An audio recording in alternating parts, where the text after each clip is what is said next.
Now that we started the camera, I recognize that this axis is going downhill. Hello, Christopher. Hi. We're going to do an example now.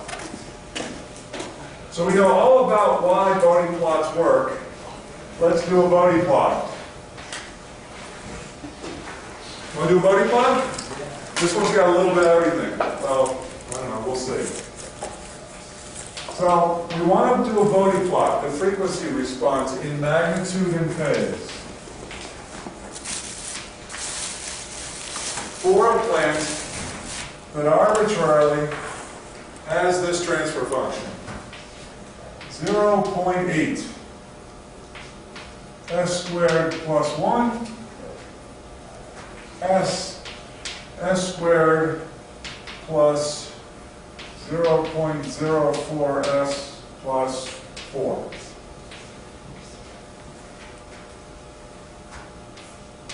I don't know where it came from. Some plant designer somewhere said, this is what you got, and we need to control it. But before we can control it, we need to understand what it is. So we're going to look at its frequency response.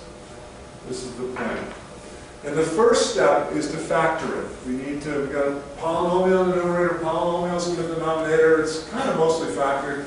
We've got to pull the gains out and get this thing factored.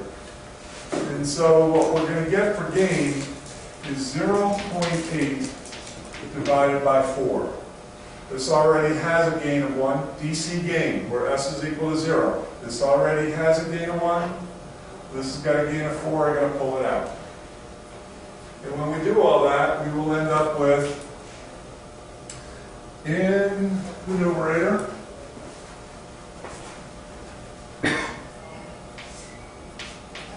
s squared plus 1.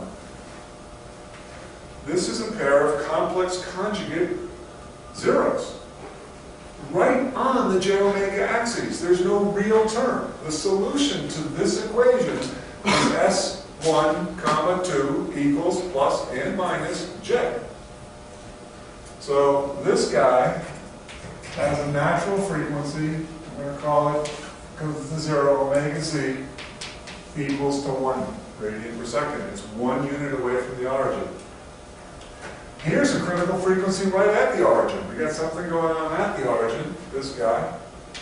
And then we've got s over 2 squared, because I pulled the 4 out, plus 0.04 divided by 4s plus 1. So here, we got a natural frequency at, all together now? Square root of this number? 2 radians per second. So we have 3 critical frequencies in this polynomial. We would call this system third order, but the 3 critical frequencies in the third order is just coincidental. The 3 critical frequencies are origin, 1 radian per second, 2 radians per second. Origin is first order, 1 radian per second is second order, complex conjugate, 2 radians per second is second order, complex conjugate. Could you just explain the 2 radians per second right there? So it comes from factoring this guy out. There is the 2. Okay, yeah. Okay. So we're looking for the form s divided by omega n squared plus 2 times zeta, that's supposed to be a zeta, divided by omega n s plus 1. This is the arbitrary form for a second order pair of complex conjugates. It could be numerator, it could be denominator. In the numerator here, zeta is equal to 0. There is no real term in the middle. There's no s, sorry, there is no s1 term in this guy. Down here, the zeta is pretty small, but factoring the gain out left us with 2 squared in the denominator there. If you were to think about plotting the solution to the complex conjugate pair, you would find that they are 2 radians per second from the origin. And because zeta is so small, so one last comment about the complex conjugate poles. Zeta is really small, the solution to this is almost plus or minus J2. It's just a little bit off the J omega axis. So try that with your quadratic equation. Get yourself comfortable with solving second order equations and what happens when you get two real roots, what happens when you get complex conjugate roots. It's just a little intuition worth building. Okay, so we got these three things happening, and in order, we got a critical frequency at the origin at 1 radian per second, at 2 radians per second. We got three critical frequencies that we need to think about when we go to do plot. We've got them listed in order here. We know what order things are going on. At the origin, it happens to be a pole. At 1 radian per second, it's complex conjugate zeros. And at 2 radians per second, it's complex conjugate poles. And we know what the gain is.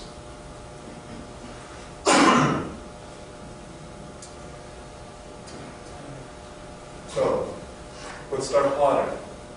We plot a Bode plot in order of frequency.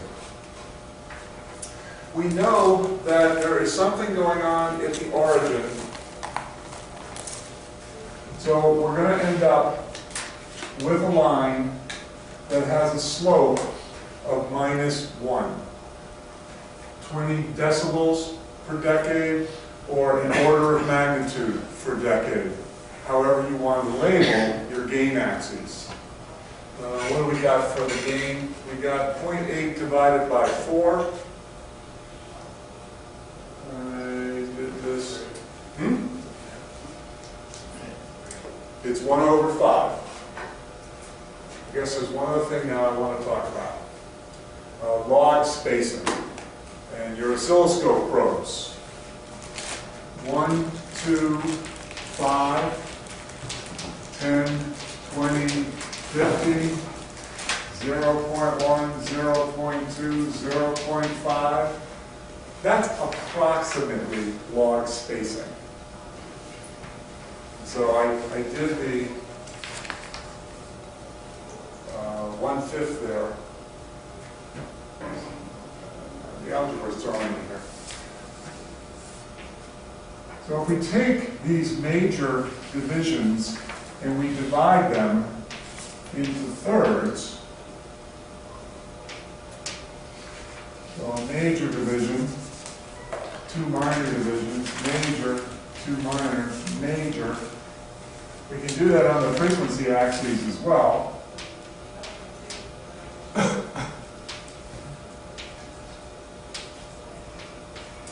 We can help see things like 1 and 2 within a decade.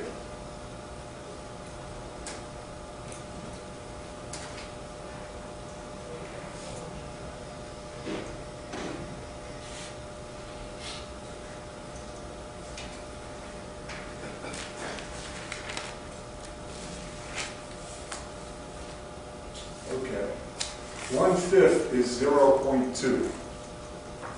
So the gain of this system is 0.2. We would hit that gain from the origin at 1 radian per second. I'll put 1 radian per second right there. If I make this 0.1, 0.2, 0.5, gain of 1, gain of 10. We go with some linear terms here instead of decibels. At 1 radian per second, if all we had was gain and the first critical frequency, we would be right there. All we have is gain and the critical frequency. When the critical frequency is 1 radian per second, its gain is 1. All we have is gain. We figured out our gain is 0.2. There it is. It's in the denominator. So the slope is -1.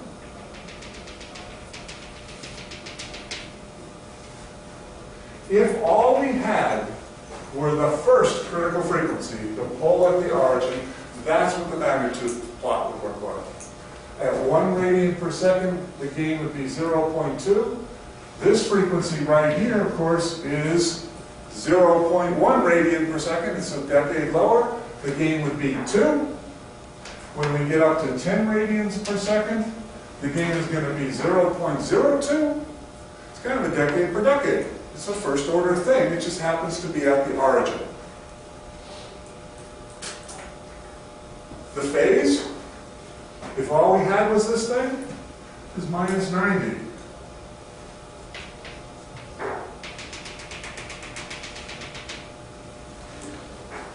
If all we had were that much, well, sorry, I got to pull the gain out. If all we had were this much, that's what the Bode plot would look like, magnitude and phase. Any questions? Yes, sir. Yes, sir. The 1 radian, how did you say you... So we're looking at what is the gain of K over S when S is equal to J1. What's the magnitude of K over S when S is equal to J1? Well, it's the magnitude of K, which is K, divided by the magnitude of J1, which is 1. It's just the gain, K. So at 1 radian per second, all I have is the gain, which is 0.8 divided by 4. Okay? Any other questions? So, we knew the first thing was at the origin, it was a pole, and so we knew that the line was going to have a slope of minus 1 decade per decade. We didn't know where to place the line. We know the slope, we know the phase, but where do you place the line, up and down? The way you place it is you find one gain point. The easiest one for me to find was at 1 radian per second. Okay? If this is all we had, that's the answer. I'm doing these in order because this isn't all we had. At 1 radian per second, something's going to change. What's going to change?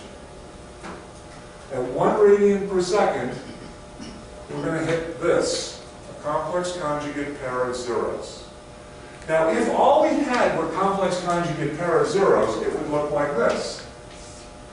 Gain of 1, out to 1 radian per second, all of a sudden we start going up at plus, it's complex conjugate, 2 decades per decade. We're going down at a slope of minus 1, but at this frequency we're going to break upwards with a slope of positive 2. Can anybody add minus 1 and plus 2 for me? Positive 1. So the slope's going to be plus 1. At this frequency, we're going to break, and the slope's going to be plus 1. I'm going to go out a decade, go up a decade, I should be right here.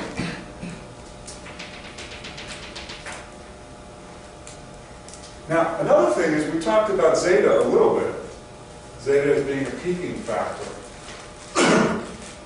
These complex conjugate zeros, they're right on the j omega axis.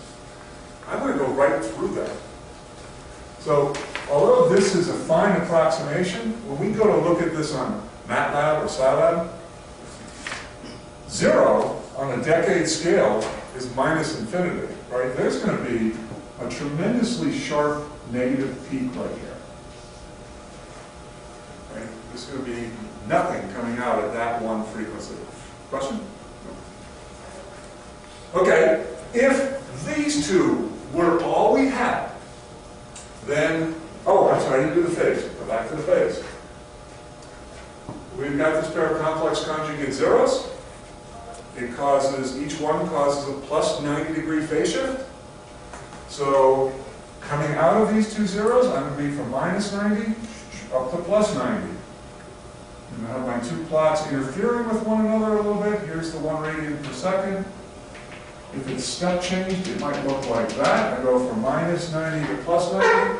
The question is, how fast is the phase transition? And the phase transition, as you gain a little bit more experience with this, is relative, it's proportional, it's inversely proportional to the zeta. The smaller zeta is, the faster the phase transition. Zeta is 0 in this case. We will see an almost instantaneous phase transition on this one. So there, now we've got the answer. I can erase this dotted line. Or instead, I could just fill in the line. This is what happened from omega equals 0, which I can't plot, all the way out to 1 radian per second. Then at 1 radian per second, this happened. All the way out to 1 radian per second, that was going on. Then this happened. If these two were the only two critical frequencies, we could fill in the line out to infinity, omega equals infinity, we're done. That would be the answer. It would be a notch filter of some sort. When we go down, we come up. But that isn't the last thing. Something's going to happen at 2 radians per second. So 1, 2, 5, 10. Here's 2. So this picture's pretty good out to 2, but at 2, I'm going to hit a pair of complex conjugate poles. So I'm going to be going from a slope of +1, take away 2 more, back to -1.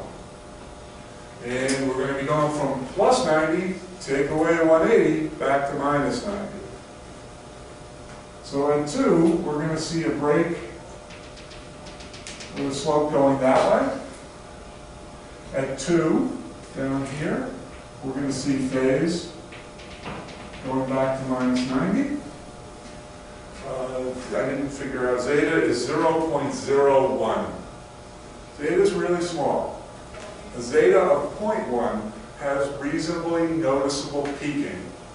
We've played with that on some things in signals and systems. So I think we're all set to finish this. Show a little peaking here, bring us back to a slope of -1. Phase transition here is going to be fairly rapid. Ultimately, as frequency goes out, the slope is -1, the phase is -90. It looks like there's a single pole, out here in the asymptote as things are heading towards infinity. But we started with a pole at the origin, 2 zeros to bring us to a positive gain portion, and then 2 poles. In the end, there's 1 more pole than zeros. When you're way out in infinity looking in, poles and zeros have annihilated one another except for the 1 extra one that you got in the denominator. Any questions about that Bode plot? Camera. What do you want? What? You want to ask a question on camera? Go for it. Christopher, when you came in late, you were filmed.